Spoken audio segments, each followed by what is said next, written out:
Hey friends, I just wanted to hop on here really quick and give you a heads up. This episode, me and my guest go over the nominees for the Game Awards, but sadly the Game Awards show is past now because I didn't get this episode out as soon as I had hoped. So I went ahead and included some timestamps in the show notes, so if you wanted to, you can pick and choose what parts of the episode you listen to if you want to skip over the part where we give our commentary on the nominees. But as always, thank you very much for listening, and I hope you enjoy the content.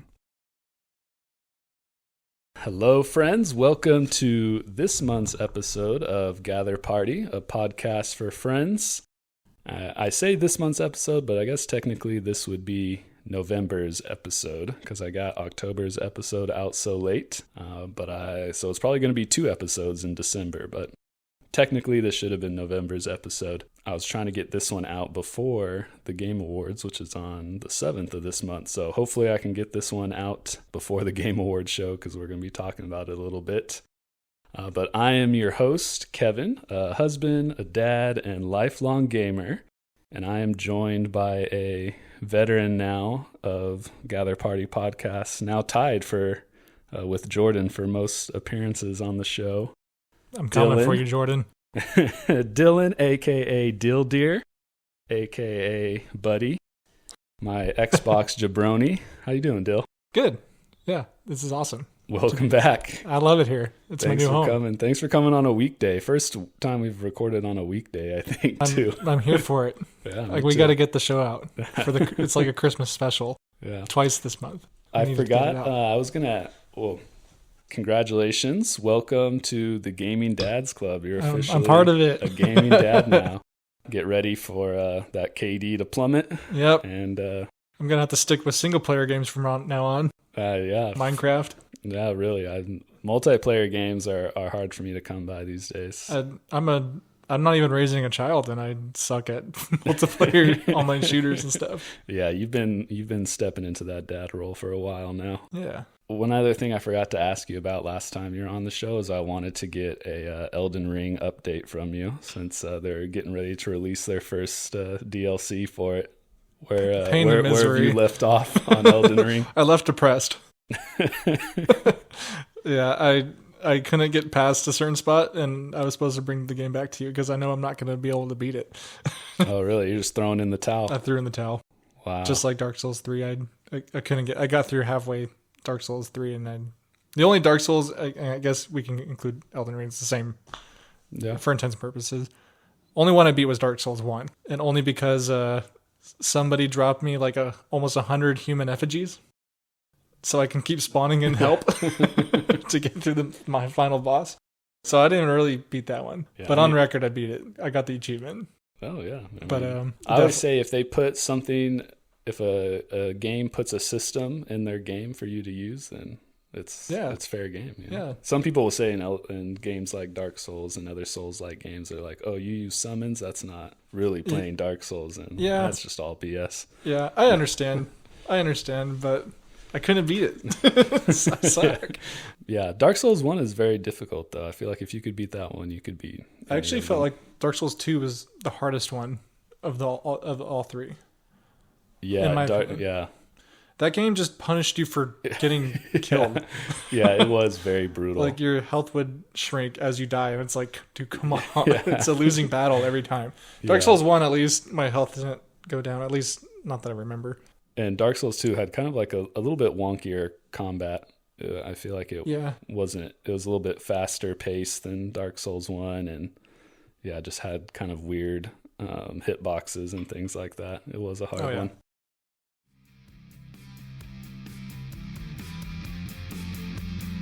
You must gather your party before venturing forth.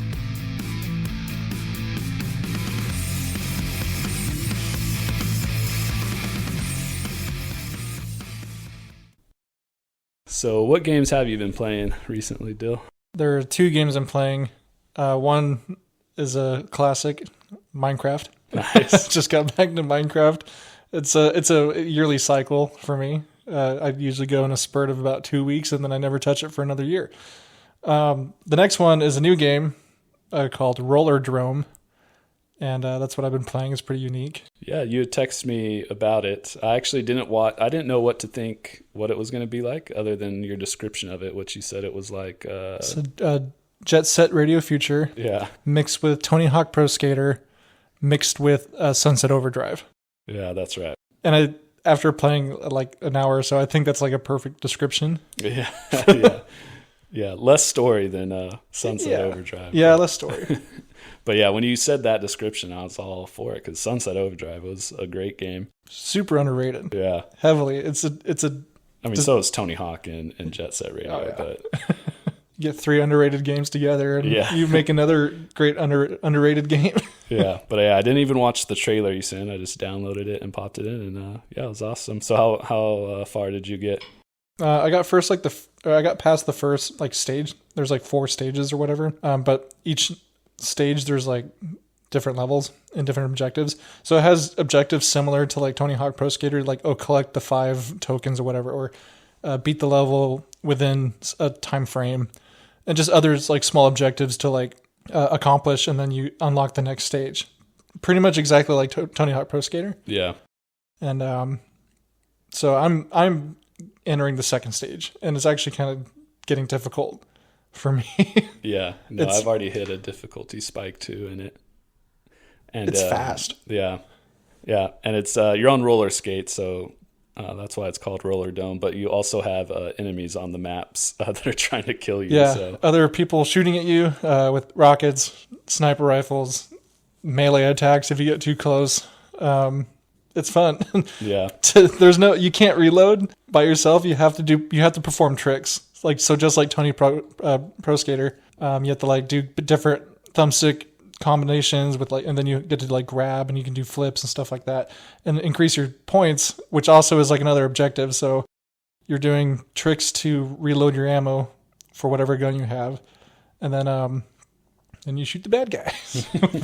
Then there's like slow motion. Like I like doing like a front flip and just like dual wielding my pistols. Pop, pop, pop, pop. Yeah, the bullet time mode is really cool. Mm-hmm. And I would say it's almost exactly like Tony Hawk, just with people trying to kill you on the levels. Yeah. But yeah, it's a lot of fun. And then you haven't gotten other weapons yet, because I think it's not till like stage 3 you start to unlock. So I have the dual wield pistols, which is the starting out. Then I have a shotgun, and then I unlock the grenade launcher.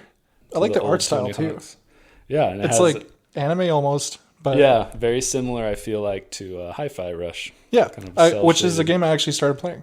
Oh, really? Yeah, nice. And, that'll be good to talk about when we get to our game of the year nominees. I didn't get too far, but yeah, it's really cool. I loved Hi-Fi Rush. That was an awesome game this year. But yeah, Roller Dome. If you haven't checked it out, it's on Game Pass. Pretty sweet game.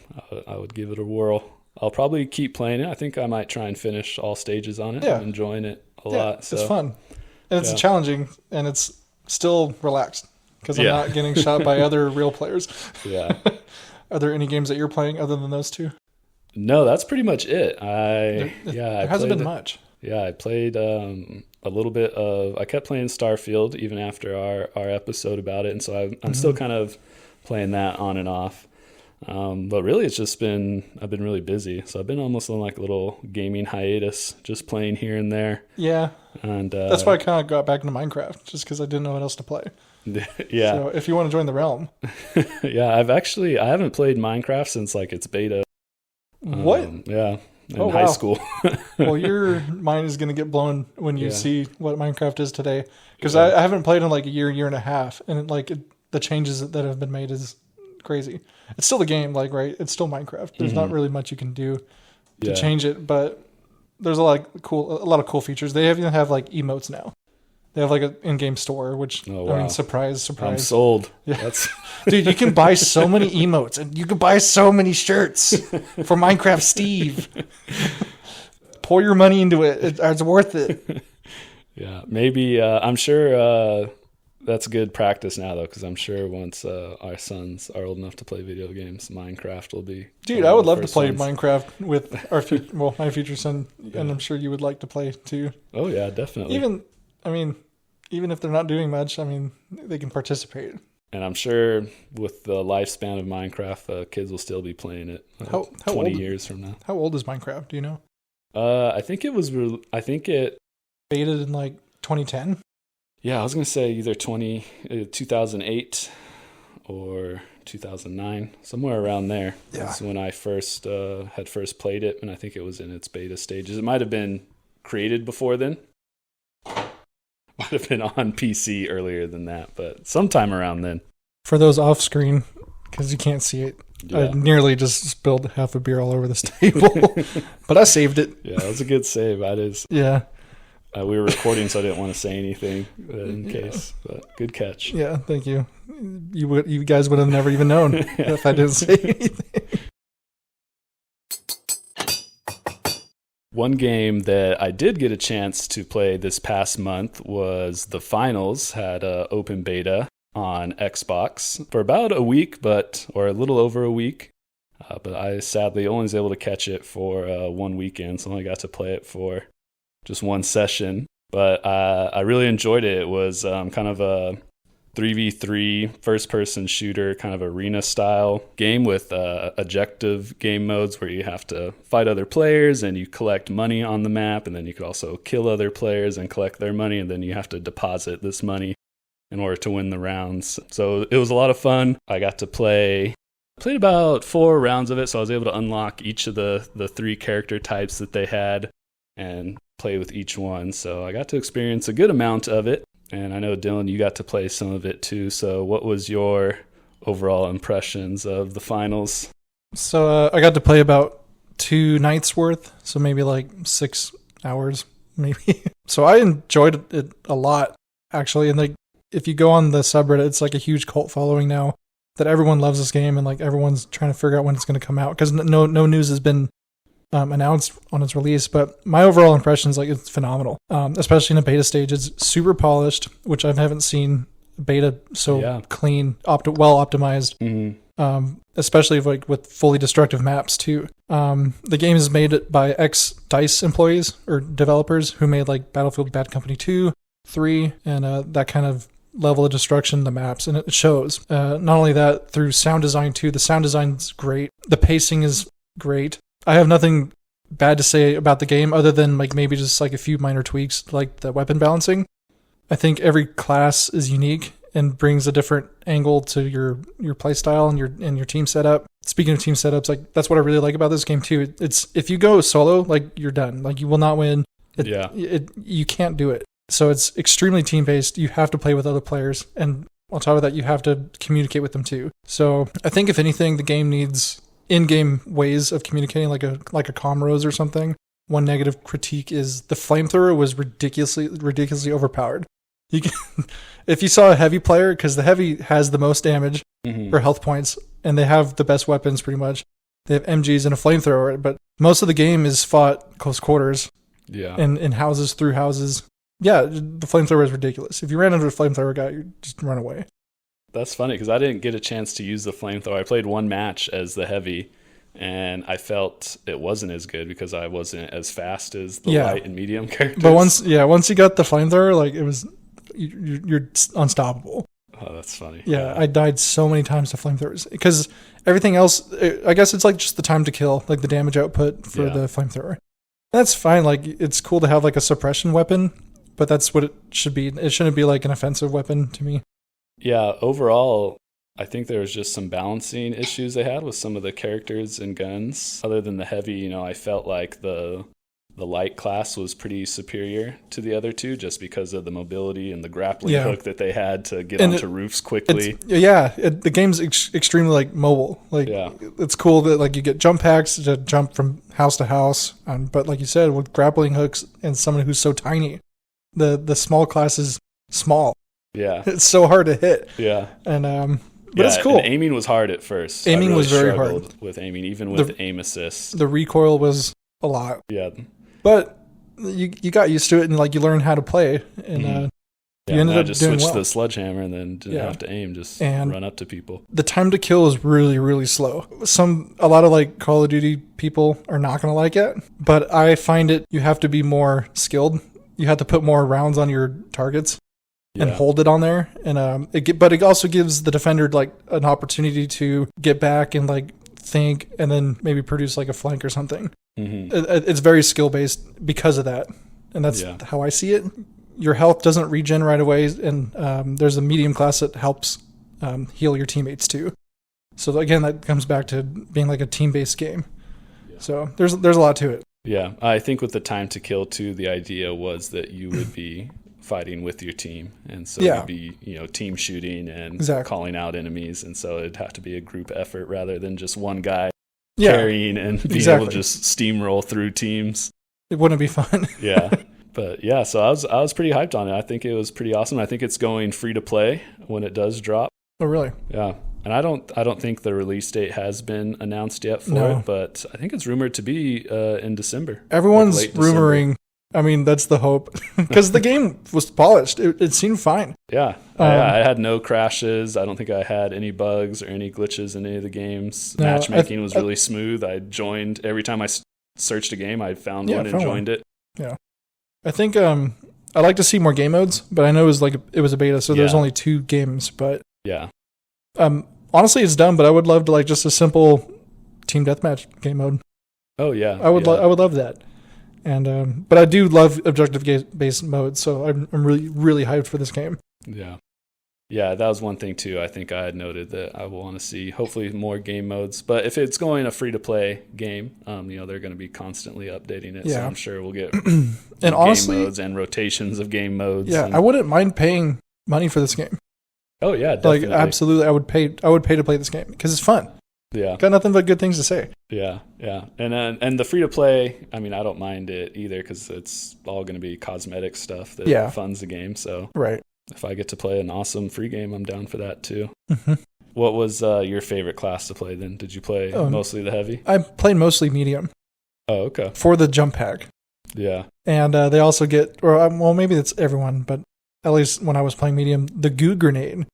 Yeah. And you throw it down and it creates a giant barrier of goo. Yeah. That was one thing also that was really cool is the kind of unique gadgets that they had. Yeah. Like that goo environmentally grenade. It's changing the flow of the game, the palm of your hand. Yeah, and the heavy too. So the heavy class had that ability to charge, and he could go through walls, destroy the buildings. Yeah. You can bring the whole building down. Yeah. You can bring every building down. Yeah, so the environments are fully destructible, and that made for really interesting game modes because and one of the game modes you had to collect money from these kind of safe deposits. And then bring them back to a location and deposit all the money. And so usually these safe deposit boxes are on the top floor of buildings. So once you initiate a download of the money in it and everyone's starting to swarm on you, they're just throwing grenades into the building because people can RPGs steal it at you. I know people can steal it too, which is a strategy. Up the rooftop to try and come down on top of you, and it's utter chaos. Yeah, it's great. Yeah, a lot of fun. I can't wait. Yeah, and I was impressed by how well the destructible environments were. Because I remember you showed me this game a long time ago, a gameplay of it. March or something. Yeah, and it wasn't as polished as this beta was, but the destructible environments was kind of the highlight of that gameplay that you showed me. And I wasn't sure how that was going to work out because it almost just seemed like a tech demo. Yeah, that's what I was going to say. It seemed like they were only showing a couple things in that video. It just seemed like an idea. Yeah, and it seemed like it would be kind of like a little bit gimmicky, not fully destructible environments, but have some sort of aspect of it. And so I had low hopes for it. Yeah, and that's a good thing because then it exceeded my low expectations. Yeah. One other negative I think that I was going to mention too was I didn't like the UI. But you can change the controls. You definitely want to change from the default controls because they were not very good. Yeah. And tutorial was a bit lacking. Yeah, there was no tutorial. It's here's a room. Yeah. The tutorial is basically they put you in a room and they tell you how to deposit, how to start the download for the safe deposit boxes and how to deposit the money. That was and then they put you in a room and let you shoot stuff. And here's how that was it. Deposit. I think they showed you the jump pad was the only gadget they showed you. Yeah, there's a plethora of different things that you do. So many other gadgets and game mechanics to that. But it's a beta, so I mean they're probably just threw something together for a tutorial, and hopefully the full release will have something a little more fleshed out. As long as it teaches people how to play the objectives, that's all I can ask for. Instead of just going out and getting kills, it's come on, it's not what the game's about. Yeah, just teach the people, play the PTFO. Yeah. I won my first game that I played because we were all playing the objective, but I don't think I won a game after that because I was solo queuing. It's tough when you're and that's after that it was just like every man for himself. In the other games I played, I don't know what my teammates were doing. I would try to stay by them and they just take off. Yeah, you turn around and everyone's gone. You're like, but that's why it's going to be nice to play with friends and actually, communicate. I think that's why I liked playing the light class so much for the beta too. Because it's my more teammates solo were role. going to leave, and so I was like, at least I can get to a rooftop and snipe. Yeah, I don't think I ever played the small guy. Oh, really? Oh, I think I just in the tutorial I was like, wow, I'm so short.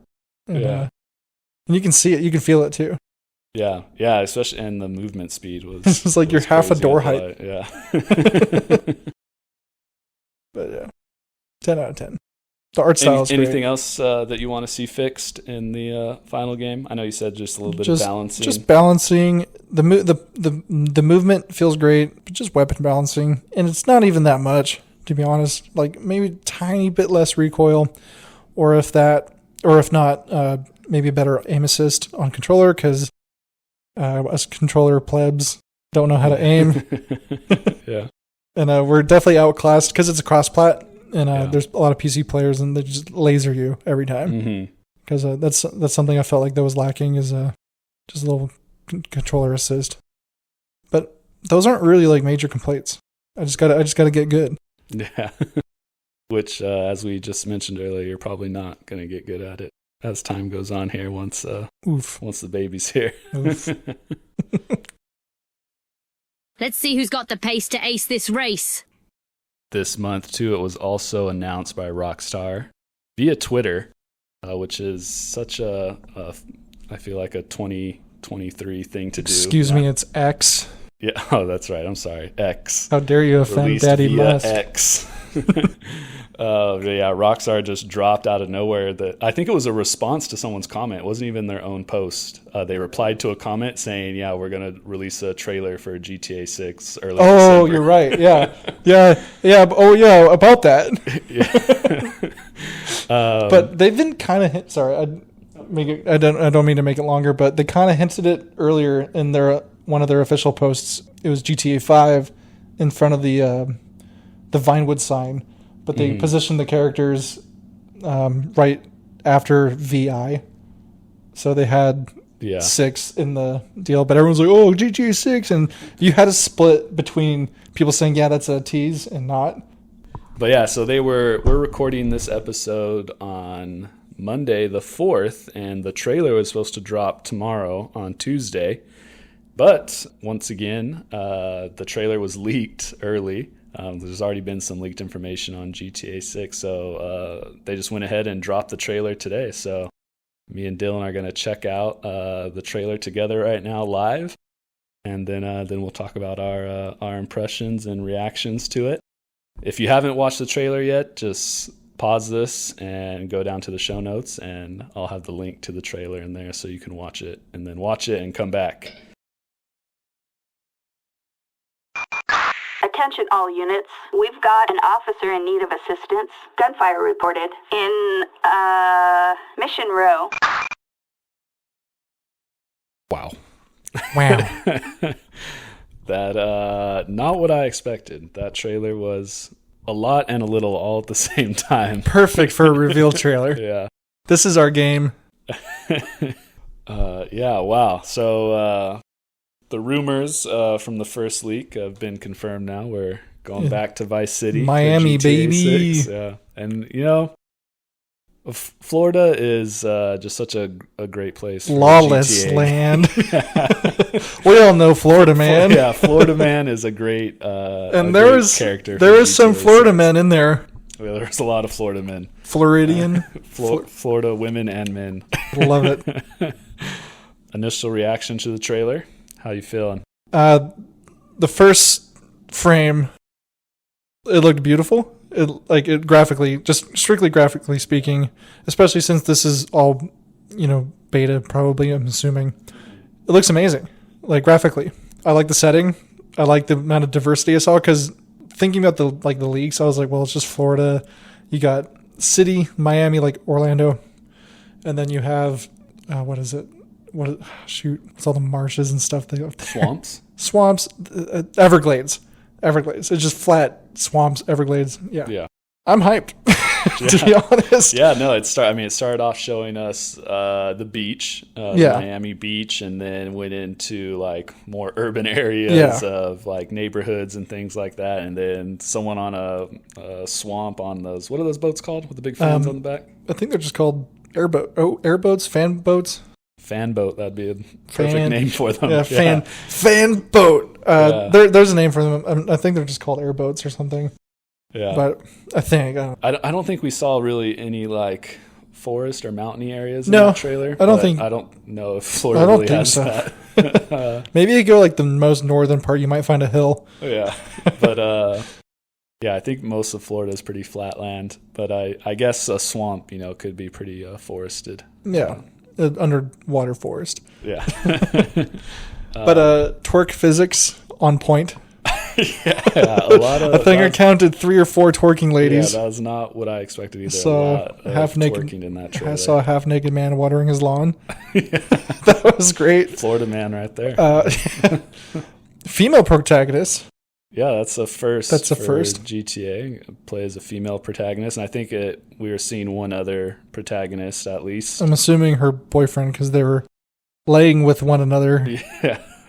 Yeah. So at least 2 playable characters, I think, confirmed so far. But I'm sure there's going to be more. I mean, if GTA 5 had 3, I'm sure they would at least have one more, if not. We'll see. Maybe even 4. I bet. Well, maybe a later game, maybe like a secret character that they won't reveal in a trailer. Yeah. If they do. Yeah. But I saw a lot of reused assets from GTA 5. Mm-hmm. I saw vehicles, including some of the airplanes, because that's all I did in GTA 5 was fly airplanes around. Shout out to my crew, over 3,000 crewmates. Aviators of GTA. Yep. There's a subreddit. There. I haven't tended to that in years. But it's going to come back, so shout out. Yeah. I'm excited. I thought the trailer was good. Yeah, no, I was, one thing that I was curious about was thinking about how long it's been since GTA 5 came out. 2013. Yeah. On the original, or not the original, sorry, Xbox 360, it came out. Yeah. And I was just thinking about like the style of GTA 5, the writing and everything.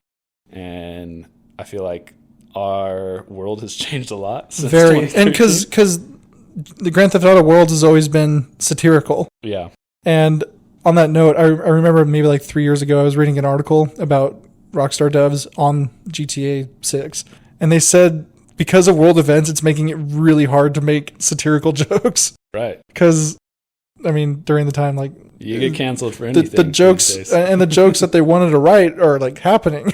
Yeah. If you go play GTA 5, there's like a lot of stuff, commentary in that game that's just so relative today. It's like, oh my God. Yeah.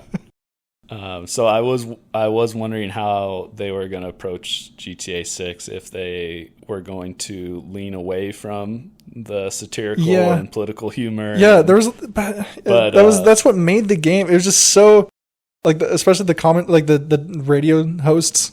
You go into the countryside and it's like the super far right leaning conspiracies and all this stuff. It's funny. And you go into the town, it's like all the left leaning conspiracy stuff, and it's funny. Yeah. But like you said, people are so sensitive, both sides, because you make a joke about one another, and everyone's so hostile now. Yeah.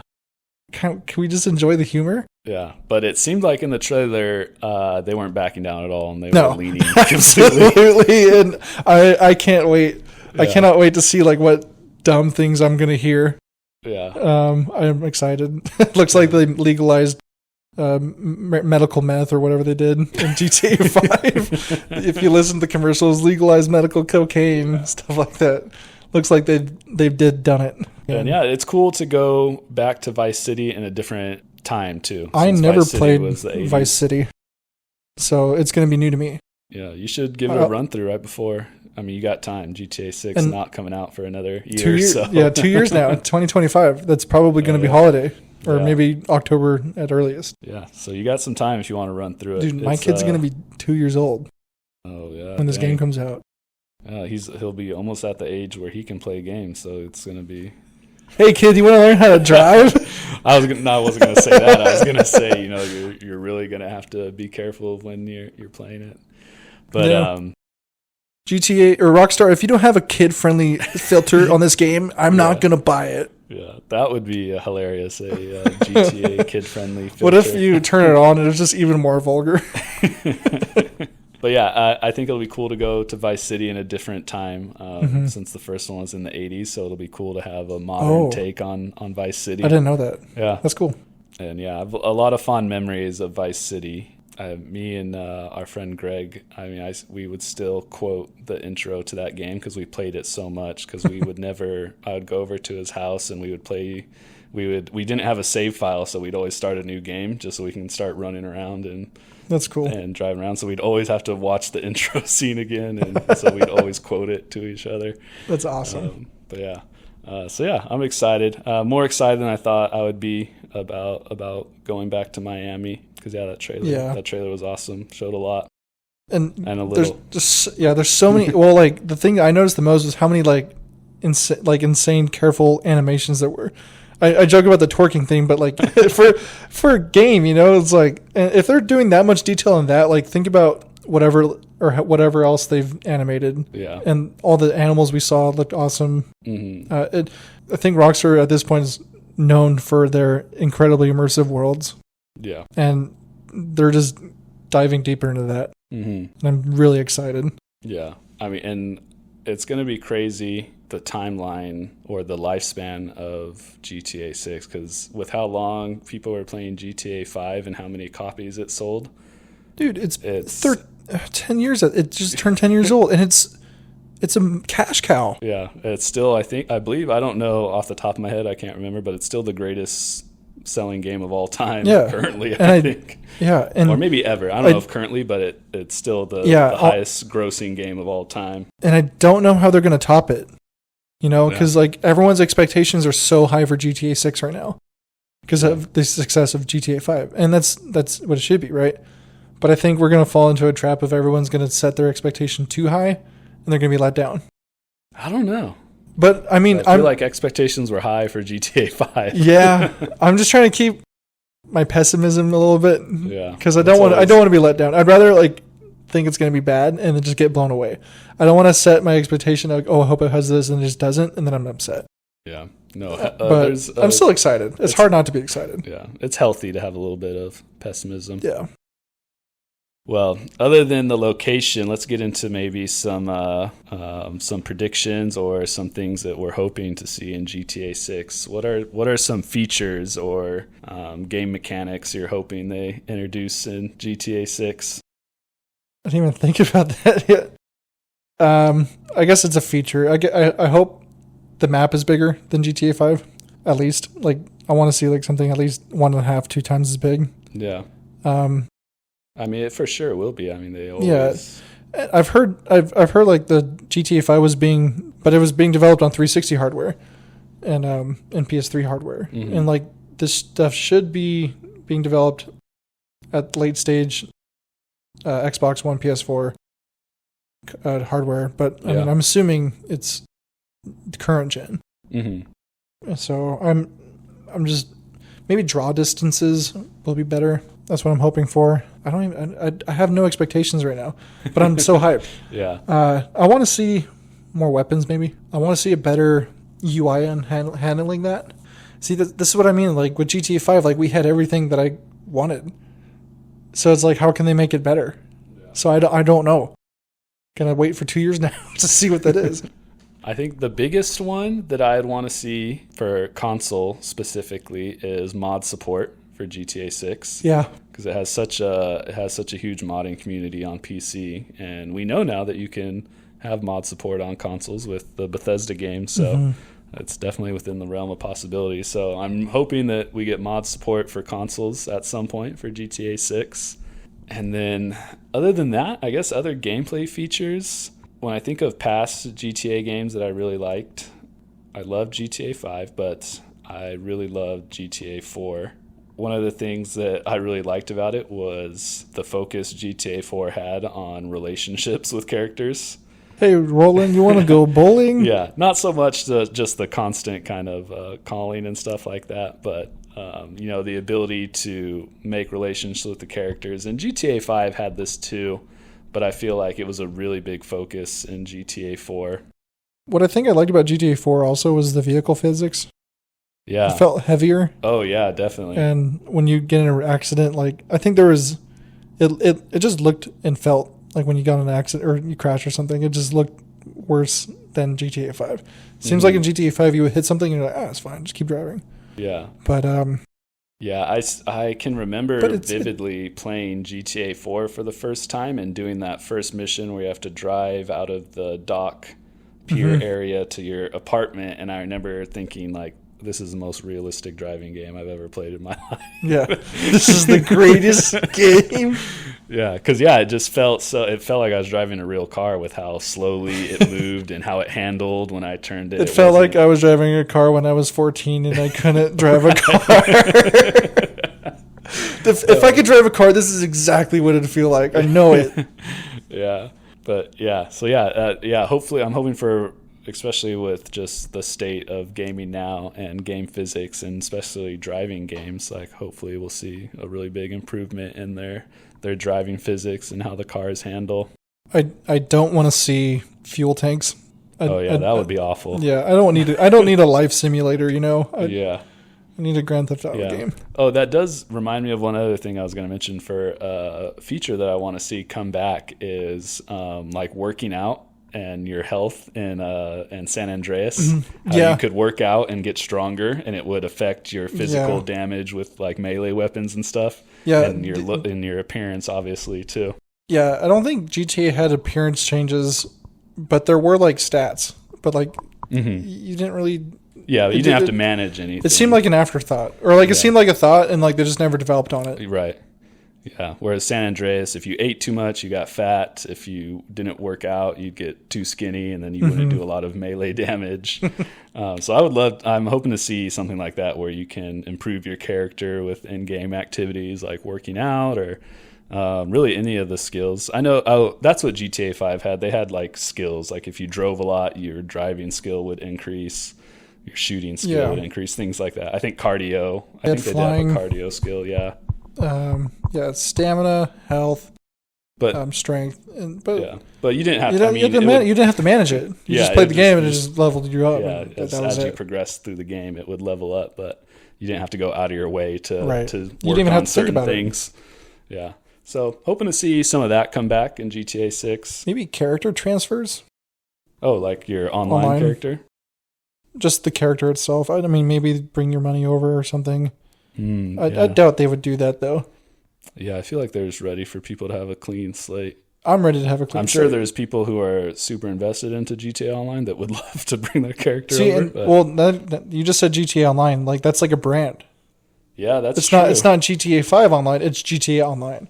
Yeah, so you think they're going to treat GTA Online kind of like a war zone where they're going to have just going to add to GTA I would love to see more players on a multiplayer server, but maybe I don't because GTA 5 is an absolute just madness of just gankers on GTA 5. Yeah, but really I think I would like to see more players. I think that would be cool. But I would also like people to be more civilized. And that's not going to happen. So people treat lobbies like TDM matches. But yeah, awesome reveal trailer. Like I said, it showed a lot, but also showed very little. So there's still a lot to look forward to. Perfect reveal. Yeah. To keep you wondering. So, and who knows? Maybe at the Game Awards, maybe we'll see a little bit more. Maybe they got something. That's kind of what I thought when they announced we're going to release something early December. I thought maybe the Game Awards had locked in something, but Rockstar doesn't really care. They don't really need anyone to announce something for them. So it's Rockstar. Yeah. I poked my head out of the gutter for 1 freaking second and fate shovels shit in my face. Well, Dill, it is that time of the year again. We've made it to the end here. December. That's the last month. Now we are wrapping up and getting ready for the Game Awards. And some people are hailing this year as one of the best years of gaming ever in the history of video games. I think it's definitely one of the best in recent times. Yeah.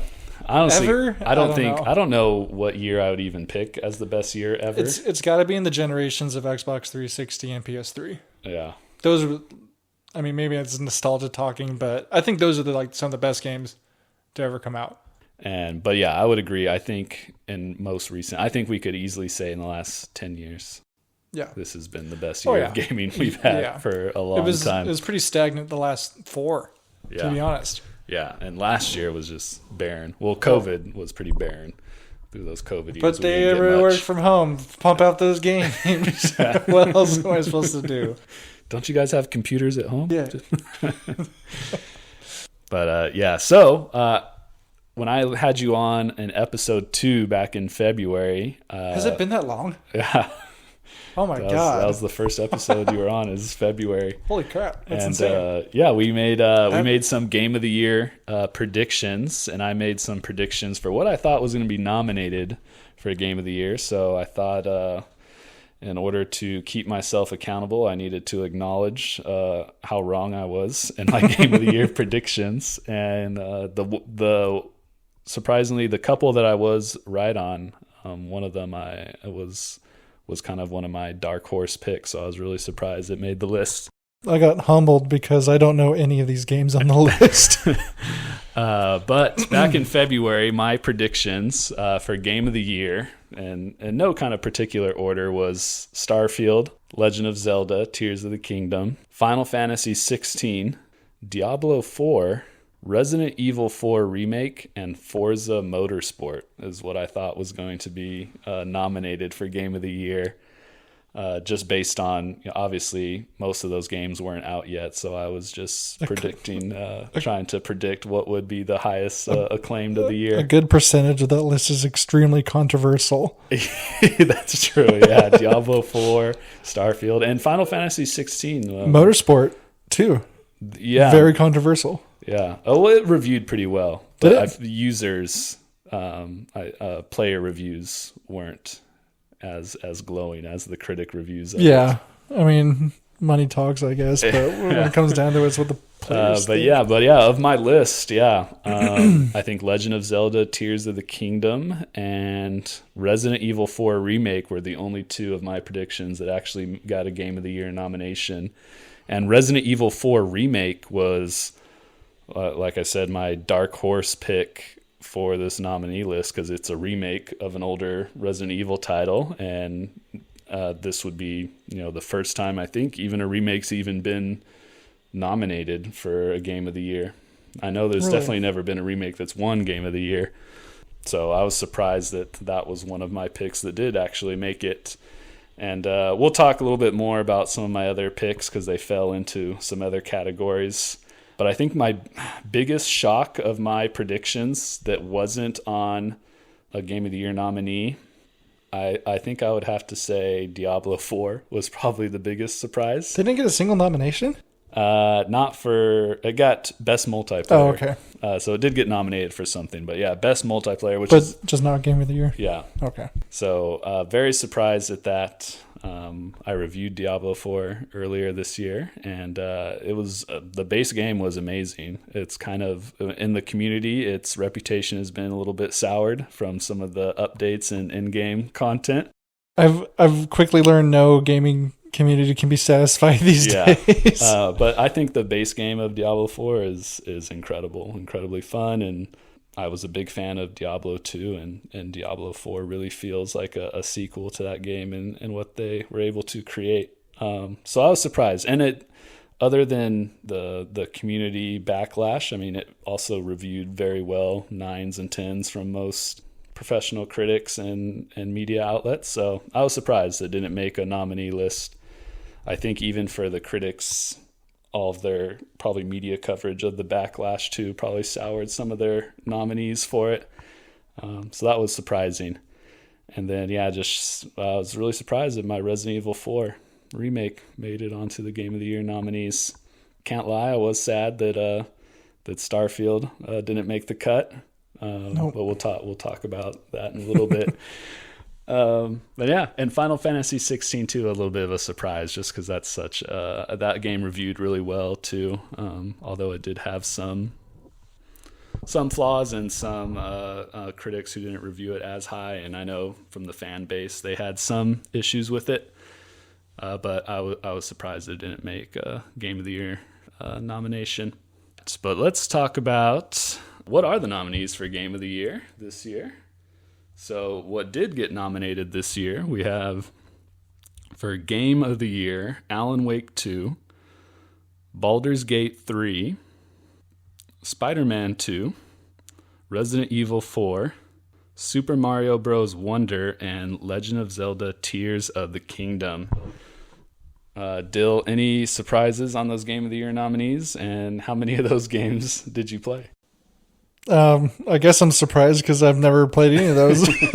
Yeah, I remember didn't know what the list would be. I remember on the last episode you were on, episode 9, we did talk a little bit about Baldur's Gate, and you had said you had never heard of it. It was kind of this game. Never heard of it. Yeah. Still have not played it. It hasn't come to Xbox yet. Is it? Where will it? Yeah. It's been in the works for a while. We talked about it on episode 9 because it was being stalled on Xbox because of the Series S. I remember that not being able to run. It has a full split screen co-op mode that they can't get to run on the Series S. So, and this will actually, if I remember correctly, they are going to release it on Xbox now, but it's going to be missing that feature on the Series S. So that'll be the first time a game has released on the Series S that's missing a feature from an Xbox game. So be it. You know, if the console can't handle a feature, it shouldn't strip, the higher end console from having it, That's always been my gripe with, sorry, this is off tangent. It's been my gripe with the industry lately is, well, maybe not so much anymore, but when Xbox One came out, they're still catering to Xbox 360, so it would lower the fidelity of the current gen. We kind of saw it a little bit this next generation transition, but I'm glad. That's cool to me. I mean, it sucks, but I'm glad they're not holding back. A more capable console because of that. So that's cool. Kudos. Yeah, if and you wanna, I haven't gotten a chance to play any of these games actually on the nominee list either, but I have Alan Wake 2 and Baldur's Gate 3 and Resident Evil 4 all on my wish list, on my backlog of games to play. I don't know why I haven't played any of the Alan Wake games. I hear so many good things. I haven't played the first Alan Wake either, but I wasn't going to. I was just going to skip straight to Alan Wake 2 because I heard you don't have to play the first one. I was about to ask if you have to be the same. But yeah, so that's for the Game of the Year nominees. But I also wanted to look at some of the minor categories, or I guess I shouldn't say minor, but some of the lesser categories. I don't even want to call them lesser categories. Some of the other major categories. Inferior. Yeah. So I wanted to look at... we'll start with Best Action Game. I feel like that's a major category, popular one. Oh, yeah. So for Best Action Game nominations, we have Armored Core 6, Fires of Rubicon, another game on my backlog, Dead Island 2. That's a game on my backlog. Ghost Runner 2, Hi-Fi Rush, and Remnant 2. And Remnant 2 just got added to Game Pass recently. Yeah, and that's one that I've watched a lot of gameplay of Remnant 1 and 2, and I've always thought this game looks pretty neat. I want to try it out, so and I definitely months go think by, I will. And then you wonder. The sands of time keeps ticking. Yeah, and then on this list, a game that I did play through was Hi-Fi Rush, and was very high on it. No pun intended there, but I liked it a lot. It was a rhythm-based and I just game. Started playing it too. Yeah. And what do you think so far of it? It's a cool, unique game. Yeah, it's like pushing. It's trying something new. And I like that. Yeah, that's why I like Roller Drone. It's something new. Yeah, and I mean I liked almost everything about it. I don't think I had any problems with it that wasn't just my own inability to to play it. Yeah, so far I'm just not good. Yeah, I wasn't very good at it either. Before I attack, I have to like stop for 2 seconds to like listen. Okay, and then bop, bop, bop. Yeah, And but yeah, it was an awesome spin on that kind of action beat 'em up genre. Very similar to like a Devil May Cry game if you've ever played that. yeah, I remember that game. But yeah, so that's best action game, and yeah, surprised too. Dead Island 2 made it on there. I mean, it reviewed really well. I loved the first Dead Island years ago. Yeah, Loved it. yeah, I had a lot of fun with Dead Island 1 too. And it starts off like serious game, and but like it kind of gets a little bit wacky. Yeah, but in a serious tone still. And Dead Island 2 went through just like development nightmare, of delays and switching studios, and so for it to come out and do as well as it did and get a category and game of the year, so that's pretty awesome. There's no island either, it's LA. Another major category, which I feel like they need to combine these two categories, but there's also a best action adventure category. Oh. Wow. And in best action adventure we had Alan Wake 2, Marvel's Spider-Man 2, Resident Evil 4, Star Wars Jedi Survivor, and Legend of Zelda Tears of the Kingdom. And any of these games did you play this year? Jedi. Were you able to finish Jedi Survivor? Mm-hmm. Nice. Jedi Master, no big deal. So would that be your pick for best action adventure Considering game? it's the only one I've played, yeah. But it's like it's deserved too. Like I'm glad it's on there. Mm-hmm. The first game was great too, and they just built on top of the first game that was already well established, and they made it better. Yeah, I think it deserves it. And that's not. It's honestly, I don't have Star Wars Jedi Survivor on my backlog just because I didn't play the first one. So I feel like it's just too much of a time investment to try and play through. You don't both. need to play the first one. I think it summarizes, but you should still play it. Yeah, and then Legend of Zelda: Tears of the Kingdom. I don't have a Switch, and now that the next console for Nintendo has been confirmed for late 2024, I think I'm just going to hold out until then. My last Nintendo console was the Wii. Best console, one of the best consoles to ever been conceived. All right, let's get into. You know what? I'm going to wait on best RPG. Let's go best fighting game. So that's a pretty major. Can we category. also take a stroll through the music scores? Oh yeah, we can go through anything you want, Dylan. Wow, thank you. For best fighting game, God of Rock, Mortal Kombat 1, Nickelodeon All-Star Brawl 2, Pocket Bravery, and Street Fighter 6. So on this list, I mean, no surprise with Mortal Kombat and Street Fighter, the probably two most prominent fighting games in gaming right now. Nickelodeon Brawl Stars is probably the only one that surprised me. That's a surprise for me, and I don't even play fighter games. Yeah, I want to play SpongeBob beating the shit out of Patrick. So it must be worth checking out if it got a nominee for best fighting game. So that was pretty cool. And then I haven't played God of Rock or Pocket Bravery, so I can't speak too much on those ones. I'm a big Mortal Kombat fan. I've played most Mortal Kombat games and have played them since early childhood. Street Fighter, I wasn't as big into. I played most of the early titles and then kind of fell off after I got older and just kind of stuck with Mortal Kombat, and then was a big Tekken fan. So Tekken played was a lot cool. of Tekken. I played that on the original PlayStation growing up. It's cool. And that one, Tekken 8 is supposed to be coming out, I believe, next year. I don't know if the official release date has been for it, but maybe we'll see that at the next Game Awards show. All right, let's see. Before we go into Best RPG then, let's take a stroll over to music scores here. Just because I'm curious. Best score and music nominees were Alan Wake 2 with composer, I'm going to butcher some of these names, Pietro Alanco, and Baldur's Gate 3 composer Borislav Slavov, Final Fantasy 16, Masayoshi Soken, Hi-Fi Rush audio director Suchi Kabora, and Legend of Zelda Tears of the Kingdom, just Nintendo sound team. Surprised, the whole team. Surprised Hogwarts didn't at least make it there. Yeah, now that you mention it, I'm actually surprised Hogwarts did not make any category at all. Yeah, not that I saw. think it would probably be worthy of a Game of the Year nominee as well. It reviewed really well, both critically and by players. And was a top-selling game for multiple months. It might even still be in the top 10 list now. Yeah, just like the level of effort and careful attention to detail on the Hogwarts castle should have at least gotten nominated for something.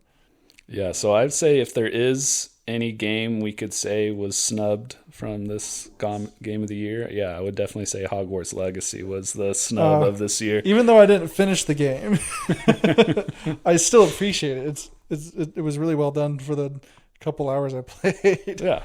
It got nighttime, and I don't like nighttime in games. I said I'm not playing anymore. That's all right. I mean, you don't have to. Not every person who reviews a game beats it either. I mean, if you put enough hours into a game, you have a general idea of I thought it was cool. What the game Combat is. Combat was fun. It was a fun game. I will finish it someday. Yeah. Yeah. I mean, I would say depending on the game, I think after like 15 hours, you have a pretty good idea of what the game has to offer. Some games may be a little different. Maybe Hogwarts Legacy, because it's so large, you maybe need to put a little bit more time into twerking women on moving cars. Yeah. Game of the Year right now. But I was really surprised that Hogwarts Legacy that's didn't make a single category. Shame. Let's go into best sports racing. So for sports racing, we had EA Sports FC 24, F1 23, Forza Motorsport, Hot Wheels Unleashed 2 Turbocharged. I played that. And the Crew Motorfest. I played Hot Wheels. So what would be your pick then for best racing sports game? I've always loved the Forza Motorsport games. So Forza would be your pick? That was my pick. I didn't play the Motorsport yet because I read it got negative reviews, and I just didn't have space on my hard drive, so I didn't download it. But if it's Motorsport, it's going to be the same. I read complaints about the AI and how it handles driving, and somebody did a kind of careful argument against like why the AI is cheating, and it was pretty damning. And but that's another. You could adjust the difficulty though. But like, it would do so they would pick the same exact car and like race the same lines. No. What it was is so the guy saying like the AI is cheating. He took the turns at the same speed as the AI would, but the AI would just do the corner perfectly. But at the same speed as a player, it was impossible to do. Like no matter what tuning you did, you couldn't hit the same corners at the same speed as the AI would. And it was kind of quote unquote cheating. That the AI would catch up to you no matter what, because it was taking corners at 120 miles an hour. Yeah. That wouldn't be possible. No matter what tuning, what tires you had, camera, whatever. It was impossible for a player to do it. But so I didn't play it because of that. Not to say it's not fun. Yeah. Yeah, I don't think I'll ever get to that point in Forza Motorsport where I'm that hardcore playing on that difficulty, but it's a fun racing game. It always is. And if you like cars, and it makes me feel like I know something about cars when I play it. Makes me feel. I tuned my car up. Yeah, I would love to have a little steering wheel and setup. Yeah, I would. That's been a dream of mine just to do once. To see. I used to have one on my PS2. Just a steering wheel with a pedal and brake. It was fun. I want to do like a fun drinking game to it. I don't know if I can talk about this on the show, but you have my fun drinking game idea. You'd have to have 10 people, otherwise you're gonna get alcohol poisoning if you do this. But so you would take a shot, do a lap, have a bill or a whiteboard somewhere. Everybody has their names. Lap 1, you did it this time when you're racing on the wheel. Okay. You're done. You're going to go to the back of the line, and then everybody takes one shot. They record their time. By the time you get up, you should be able to take another shot. So for shot 2, lap time, and so on. So your times get progressively worse because you're drunk. I don't know. I think that would be fun. Yeah. Maybe. Yeah. I'm just an alcoholic. Thank you for sharing, Dylan. You're welcome. Yeah, make sure you get your chip on the way out. Yeah, thanks. But yeah, I'm glad to see Madden didn't make the cut. I guess that's the only thing I'm glad about in the which sports. Game? Madden and NBA 2K too. Two Did series, the show get on there? 2 series that kind of just rehash the same game every year. Did the MLB The Show get on there? Did not. No. Huh. The only sports game that's not a racing game was just EA Sports FC 24, which I feel like it shouldn't have made the list, but dude, it was released in 23. Most sports games are rehashes of the last one. Yeah. It's very rare when they take like a huge leap in features and fidelity, realism. It's very rare they do that. Yeah.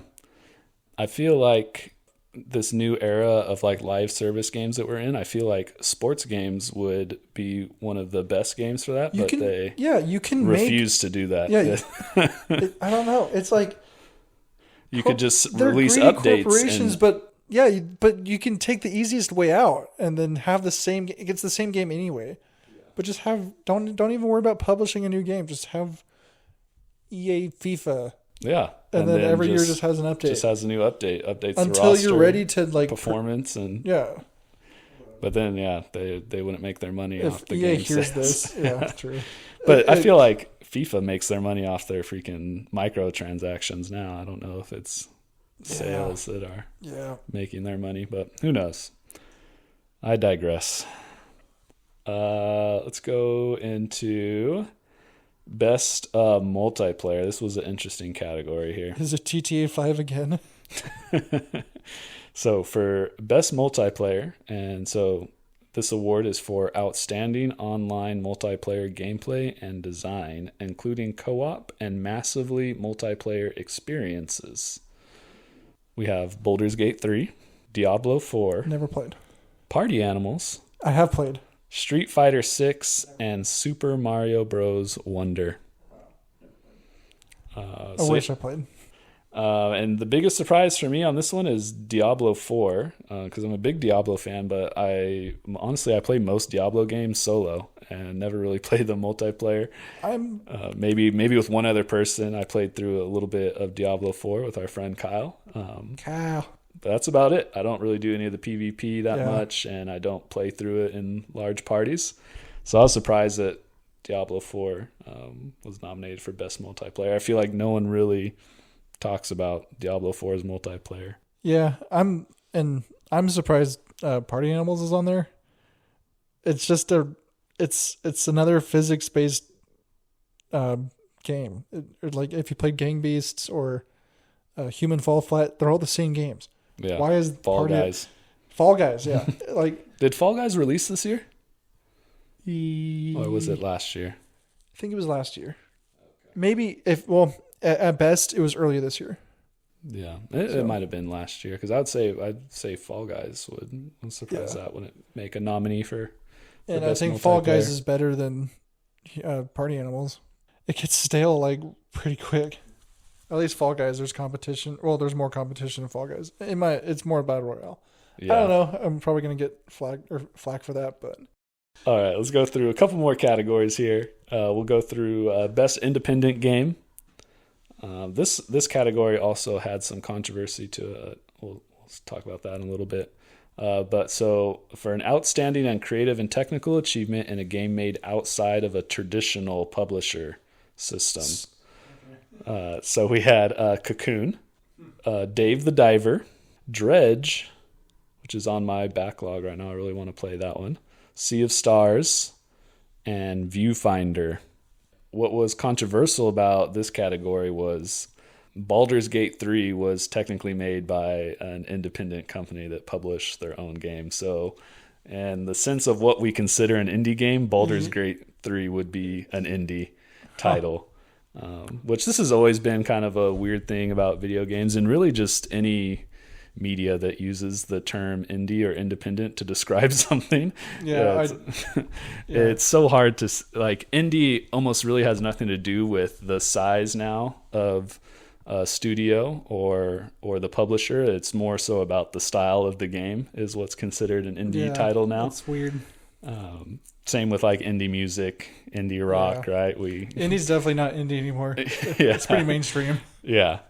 So maybe we just need to change the wording we use for indie games and to find something else that could better describe what those games are.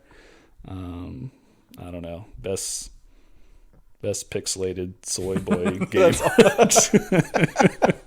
What has a player base less than 10 players? But there's some really good games on here, though. I haven't played Cocoon, but I've heard really good things about it. Dredge, I've heard really good things about, and it's on my backlog right now of games I want to play. And Sea of Stars too. I saw Sea of Stars pop up on Game Pass. Yeah, it went. I think it released on Game Pass, and it's reviewed really well. Kind of a classic JRPG pixel game. Viewfinder, I don't know much about, sadly, but there's some good indie games. Dave the Diver is a PC game. I don't know what that is, but I like it. Yeah, it's a game you play as Dave, and he owns a sushi store, and so you have to manage this sushi shop, and you go dive in the ocean and hunt your fish, and then you bring it back and sell and cook your sushi. Say no more. All right, let's get into best RPG here now. Is it Thorfield? Because we got some issues. No. A lot of my nominees for my Game of the Year prediction made it onto this list. So for best RPG, the description for this category is for the best game designed with rich player character customization and progression, including massively multiplayer experiences. We had Baldur's Gate 3, Final Fantasy 16, Lies of P, Sea of Stars, and Starfield made the cut into Best RPG. Some controversial picks in here. Final Fantasy 16 has been argued by some as not an actual RPG game, as just an action-adventure game, because it has very little customization with your character. And is there like character progression? Just kind of a hack and slash game. You level up, but you don't really control anything with your level up. You just get more kind of damage output and health, and so you don't get to change much in your character. By today's standards, that's like grasping at straw. And Final Fantasy games, you typically don't customize your characters. You play as a character, which is fine in an RPG. Like other RPGs do that too, but they usually have other elements that let you change the character, like the play style of the character and things like that. Is there different weapons you can choose at least? No, you use a sword, and you can use different swords. It's not an RPG. It's a hack and slash with mild progression. Yeah, so even Final Fantasy fans were by their own definition of what an RPG is. That's not an accurate description. But Final Fantasy and RPG has always been like a synonymous term. It's for so long, so it'll always be considered an RPG now, no matter what the gameplay is like. But yeah, and then other than that, obviously the other controversial pick for this list was Starfield. Making it on there. I think it's okay to be on there, in my opinion. It's one of like the few real RPGs of this year. Yeah. Or major RPGs of this year. There's a plethora of RPGs every year, but I mean, as far as major ones, it should be up there. I won't say it should win, but it should be up there. So, of this list, who do you think should be knocked out for Hogwarts Legacy? I guess really we'd only be picking between the two controversial picks, so Starfield or Final Fantasy 16. Final Fantasy. And I'm surprised Jedi Knight's not up there, because there is character progression. Yeah, you're playing the same character, but there is customization within that character. You can change your poncho. Actually, there's no ponchos. Huge letdown. Yeah. Scrap that idea. No ponchos, no win. No, but back to your question. Yeah, Final Fantasy for sure. Yeah. Star Wars definitely has more progression than what I've read. Yeah, Final Fantasy 16 has. And there's different combat styles in Jedi. Mm-hmm. They added, I think there's 5 total. And I won't spoil it, but it's amazing. It's so cool. It's so cool. And I'm surprised that one's not on there. Yeah. And a game like Final Fantasy is. Mm-hmm. Yeah, definitely. And then I was also surprised that Diablo 4 didn't make it into the RPG category because it's an action RPG. Yeah, I feel like their description even says includes massive multiplayer experiences, and Diablo got best multiplayer nominee. So that's another one I think was kind of funky. That was kind of all the major categories. There's a ton of categories in the Game Awards now. I think there's, let me see, total half here. Half of them are Spider-Man. Yeah, 1, 2, 3, 4, 5, 6, 7, 8, 9, 10, 11, 12, 13, 14, 15, 16, 17, 18, 19, 20, 21, 22, 23, 24, 25, 26, 27, 28, 29, 30, 31. So there's 31. My God. The Game Awards is going to stream live on Thursday, December 7th. So I'm hoping I get this episode out before then. So that way, Godspeed. You guys can hear our input on these nominees before. And I'm definitely going to watch it. I'm hoping I'll be able to catch it live, but that is hard to do nowadays, being a dad and all. So I might just have to watch it, the recording after the show. But I'm definitely going to check it out. And, of course, there's going to be tons of trailers and new releases announced at the Game Awards, which is more so, I feel like, what the Game Awards has become about than the actual awards. The awards are meaningless to me. I play what I enjoy, and that's what it really should be. You shouldn't get feel good. You shouldn't feel good about if your game wins. I don't know. Yeah. Play what you want to play. Yeah, definitely not. I wouldn't take too much consideration into these awards, especially because there's other awards. There's like what's it called? The Golden Joystick, which is another Game Awards, and that's more of like just for the industry itself. So I feel like that one kind of carries more weight to the awards that it gets. But the Golden Joystick Awards was dominated by Baldur's Gate 3, so I'm assuming that's about what's going to happen at this Game Awards, because it was nominated for, it was in almost every major category I just read off right there, and it was in a lot more other categories too, so I think we'll see a big showing from Baldur's Gate 3. And one of the great things about having a fully dynamic game engine is all of this just works. I'm not kidding. All right, Dylan, are you ready to test your mettle at 20 Questions Video Game Character Edition? Maybe. You are now in the hot seat. You're 1 for 1. You got your team 1 with Kyle, correct? I'll say a half for 1.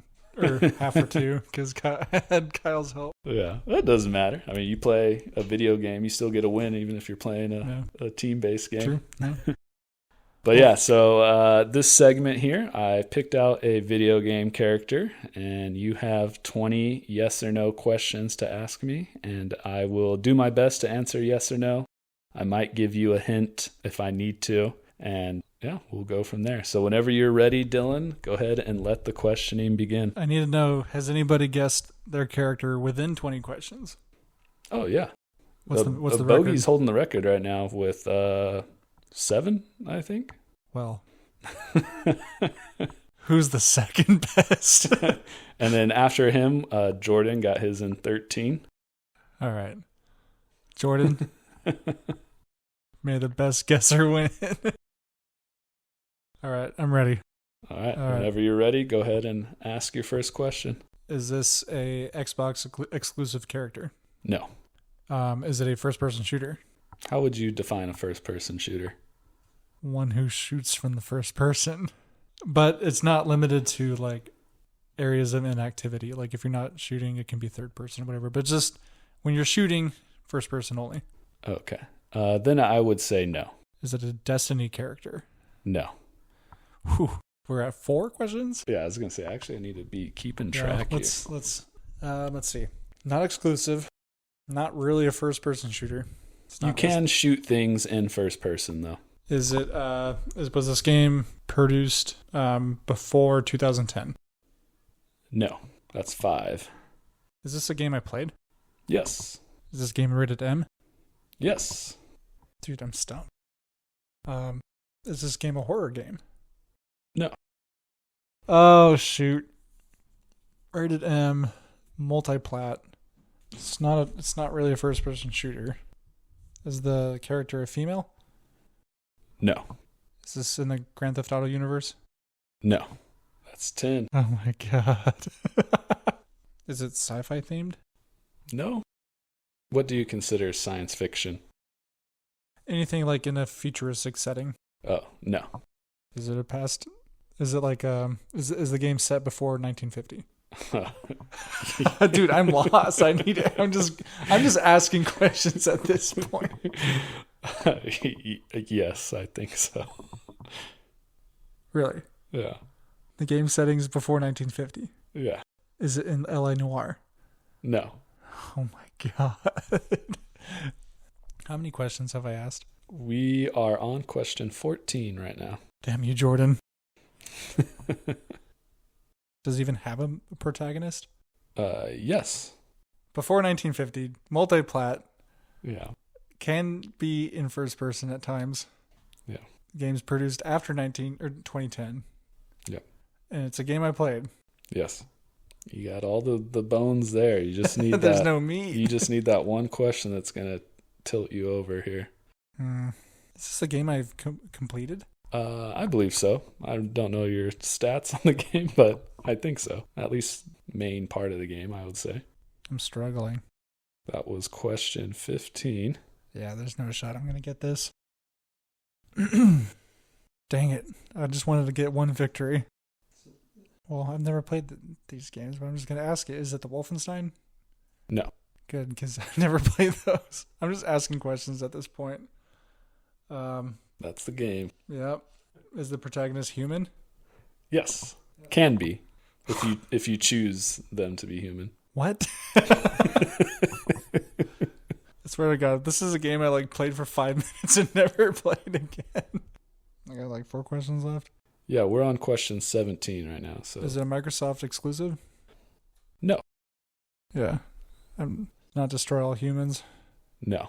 I was going to say future titles will be Microsoft exclusive, but this one, when it was released, was multi-platform. I mean, it's not Skyrim. Okay. Are you asking me if it is? Is it in Skyrim? Yes. Oh my God. You're on. This will be question 20. So you have one more question, and then you can make a guess at who you think this character is. Was one of my questions if this character is a human or not? And you said yes, right? You asked if the protagonist of the game was human. And you said it if you want to be. Yes. But is it Parthenax? No. Yeah. So it isn't. I'm stumped. Oh, that was question 20, so you got one more guess here. Can I review my questions? I mean, you could ask me a repeated question. I'll tell you what the answer is. I don't even remember all the questions you asked. There's so many characters in Elder Scrolls. You got to the game, though. That's an accomplishment. Yeah, that's cool, I guess. I just wanted to win. You said it was a male, and there's hundreds of male characters. It's I'm just going to have to pull a name out of my hat here.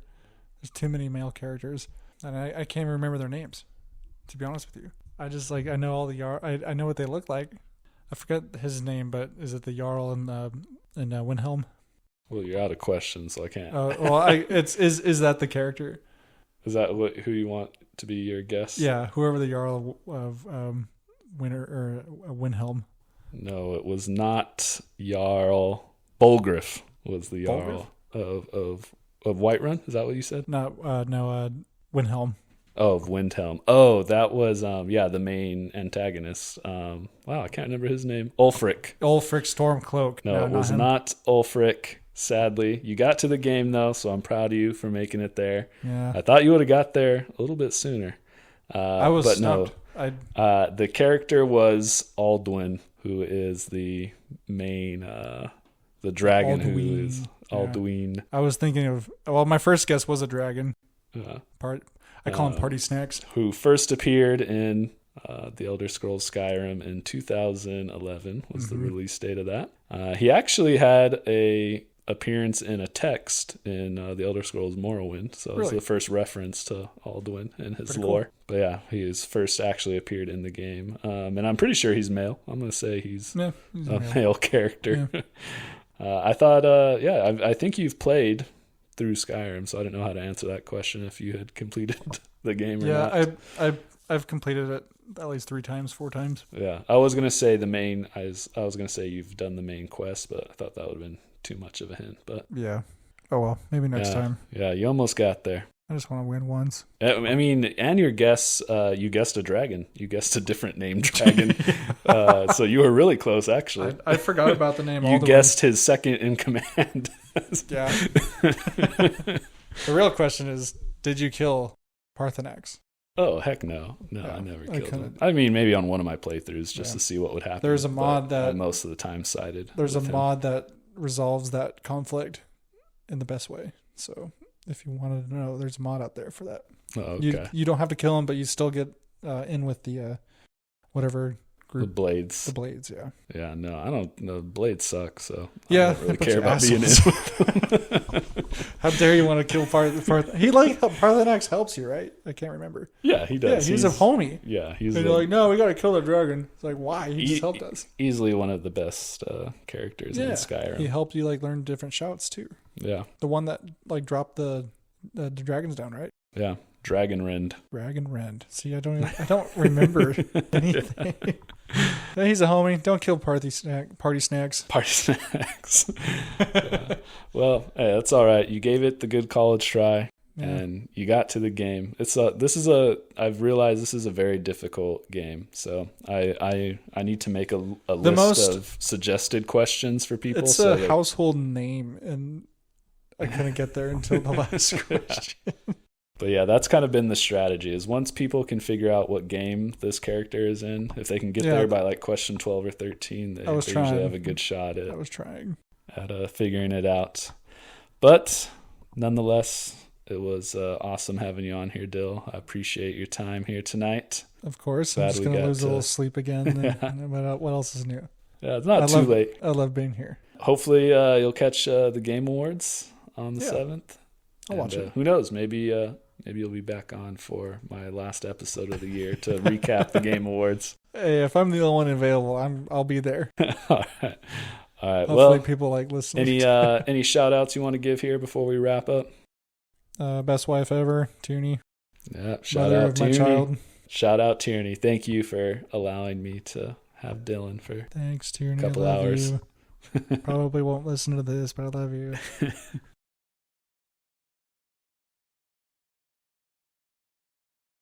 What is better, to be born good or to overcome your evil nature through great effort? Thank you for listening to this month's episode. As always, you can find my contact info and links to articles that we discussed down below in the show notes. Please feel free to contact me if you have any suggestions or feedback for the show, game recommendations, interesting news topics that you want to hear discussed, and any video game character suggestions are always appreciated. I hope you pop by for next month's episode, and remember, it's only screen peeking if you get caught. Stay frosty and happy gaming.